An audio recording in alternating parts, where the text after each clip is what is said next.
ایک غلط فہمی یہ بھی پائی جاتی ہے کہ لوگ سمجھتے ہیں کہ ہر قسم کا روزہ، چاہے وہ فرض ہو، چاہے واجب ہو یا نفل ہو، یا رمضان کا ادا روزہ ہو یا قضا روزہ ہو، اب اس کے توڑنے سے کفارہ لازم ہو جاتا ہے۔ دیکھیے، ایک ہوتا ہے روزہ چھوڑنا، ایک ہوتا ہے توڑنا۔ ٹھیک ہے، روزہ چھوڑنے پر تو ایک روزے کے بدلے ایک قضا ہی ہے۔ ٹھیک ہے، قضا تو ہر صورت میں ہے، صحیح، ٹھیک ہے۔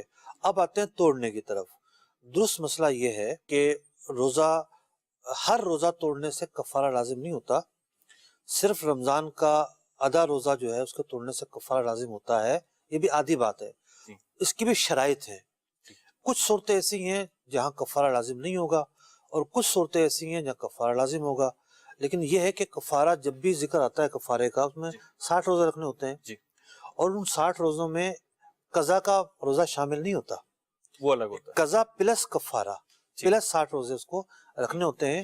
ہر طرح، یعنی جب بھی کسی نے روزہ توڑا اور کفارہ بھی آئے، یہ ضروری نہیں ہے۔ عام طور پر کھانے پینے سے اگر روزہ توڑا ہے تو کفارہ آئے گا، جبکہ بیماری کی کیفیت نہ ہو، اب کوئی مرے جا رہا ہے اور کسی نے پانی پلا دیا، وہ ایک جدا گانا صورتحال ہے۔ تو یوں ایک روزہ رکھنے والے کو پتہ ہونا چاہیے کہ روزہ توڑنے میں کب کفارہ لازم آتا ہے اور کب کفارہ لازم نہیں آتا۔